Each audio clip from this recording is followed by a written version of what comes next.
Alright guys, I am back with my review of this week's TNA Impact Wrestling for February 20th, 2014. And the show starts with Magnus and Dixie Carter. Actually, the show started with a message saying rest in peace to Nelson Frazier, better known as Viscera. And he did pass away this week. He was really young too, like early 40s. And that sucks. I've been watching him since I was a kid with Men on a Mission, and when he won the King of the Ring, and then when he came back as Viscera, and then when he humped Matt Hardy in the middle of the ring. Just always an entertaining guy who was gigantic, just a huge dude. So it definitely sucks that he passed away, but TNA did pay tribute to him. I'm sure WWE is going to do the same thing on SmackDown, and if not, because SmackDown may already be taped, then I'm sure they're going to do something for him on Raw. But anyways, the show starts here with Magnus and Dixie Carter. An MVP comes out, and he says he wants to do a lethal lockdown match with the winner getting complete control of the company. Magnus accepts on behalf of Dixie, and he says he's not going to be in the match because he's facing Samoa Joe. And he says that he would make MVP his biatch. So MVP attacks him.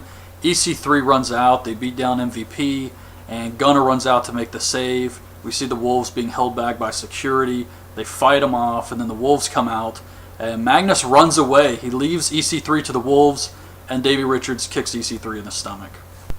This was so awesome. So EC3 runs backstage, and he's upset at Magnus. And he says, "Magnus, you literally just threw me to the Wolves." And Magnus says, "What?" What an awesome heel he is, man. Magnus has been great. And he tells EC3 to settle down and do what's right. He just doesn't care about anyone.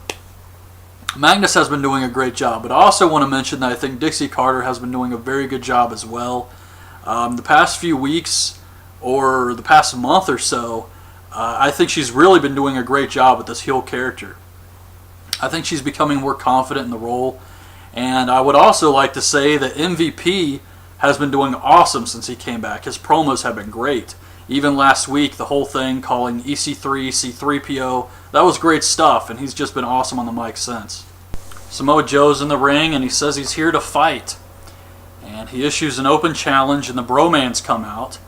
And he says he's going to fight them all. So it's the Bromans and Zema Ion versus Samoa Joe. And Joe dives on the Bromans, then he hits the Muscle Buster on Zema Ion and chokes him out for the win. And normally I would say, you just buried the tag team champions. But let's be honest, they've done so much damage to Joe over the years, they have to do shit like this to build him back up. Then backstage we see Christy Hemme talking to some guy. She leaves, and Samuel Shaw comes up behind him like Solid Snake, grabs him, and he just says, "Shh." Then he drags him to the back and throws the guy around. Just dumb.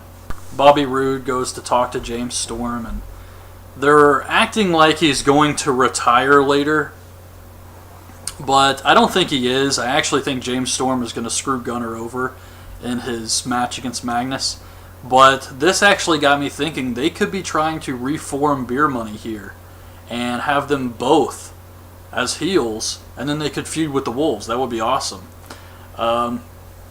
Then we see Austin Aries talking to MVP.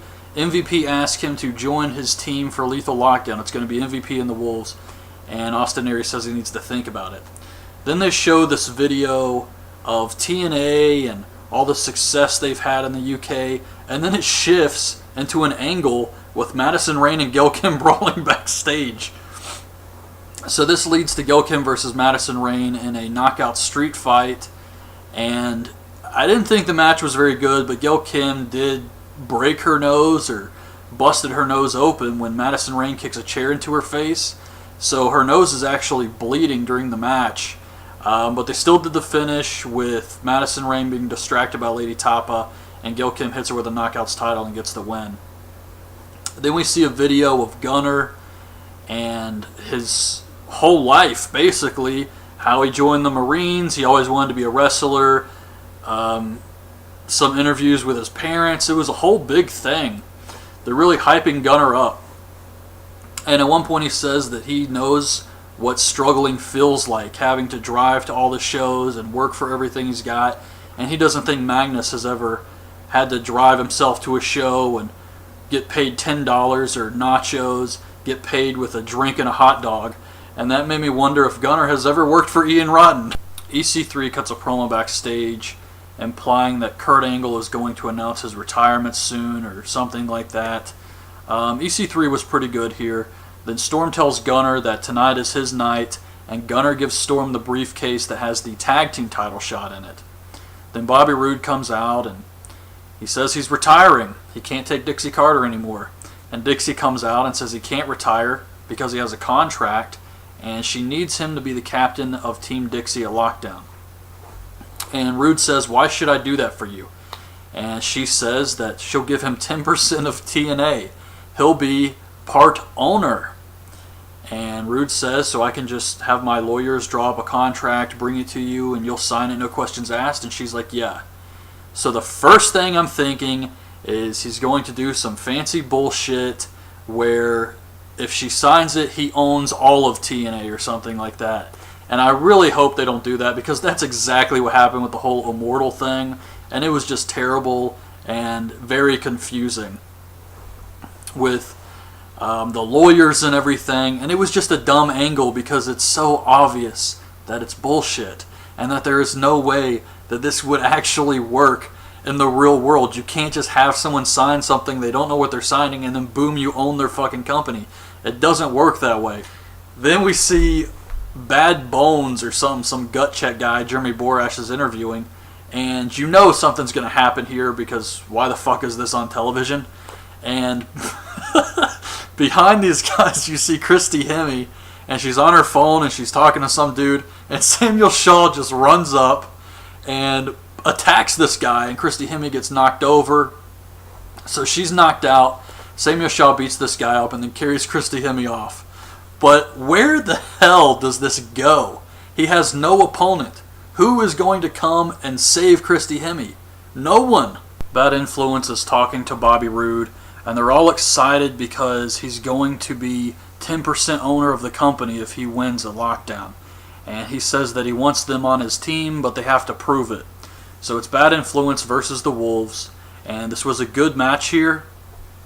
I just wish they got a little bit more time, but I understand there's no reason to rush this, and you don't want to blow everything you got in their first match together. But this was good. The Wolves hit the double stomps onto Christopher Daniels for the win. Then backstage, Samuel Shaw has Christy Hemme, and she's waking up, and she says, "Where's Anderson? I was looking at pictures of his twins." That was Anderson? You can't even tell. I watched it again, and you can't even tell that's Anderson. So I guess now we know who's going to go save Christy Hemme. We get another Willow video. And I was watching this last week, and I was thinking, that's an interesting character. It could be good. I'm going to wait and see what Jeff Hardy can do with this. But after watching this one, I have a feeling that this is going to get very stupid. It's Gunner versus Magnus for the world title, no DQ.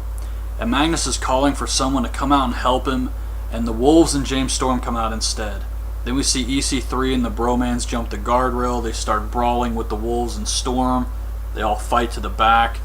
Then Gunner hits the flying headbutt on Magnus, and Rockstar Spud, who I guess was hiding under the ring, puts Magnus's foot on the rope. So Storm comes back out and tries to prevent Spud from interfering in the match. Gunner goes back up top. Spud runs in. Storm goes in after him, throws him out. Then he tells Gunner, go for the flying headbutt again. So as Gunner comes off the top, Storm super kicks him. Magnus covers him and gets the win. So James Storm did turn on Gunner here, effectively turning heel in the process. And it makes sense. I mean, Gunner was going to lose this match. But what do you do with Gunner after he loses? So you had to have Storm turn on him here. And I thought it was well done. And overall, I thought this was a good Impact. I enjoyed this episode of Impact. The only thing that really comes to mind that was just bad was the whole Samuel Shaw crap. I don't know what they're thinking with that or why they continue to push it, but I know exactly what's going to happen. You're going to have Anderson feud with Sam Shaw, and Anderson's going to make fun of him. He's going to call him a weirdo and say, oh, you're creepy, and make a bunch of dumb jokes. and the matches are going to be terrible. So I don't understand the point, but whatever. So that's my review of the show this week. Hope you guys liked the video. Leave your thoughts on the show in the comments, and thanks for watching. Bye. And he did pass away this week. He was really young too, like early 40s, and that sucks. I've been watching him since I was a kid with Men on a Mission, and when he won the King of the Ring, and then when he came back as Viscera, and then when he humped Matt Hardy in the middle of the ring. But anyways, the show starts here with Magnus and Dixie Carter. An MVP comes out, and he says he wants to do a lethal lockdown match with the winner getting complete control of the company. Magnus accepts on behalf of Dixie, and he says he's not going to be in the match because he's facing Samoa Joe. And he says that... Alright guys, I am back with my review of this week's TNA Impact Wrestling for February 20th, 2014. And the show starts with Magnus and Dixie Carter. Actually, the show started with a message saying rest in peace to Nelson Frazier, better known as Viscera.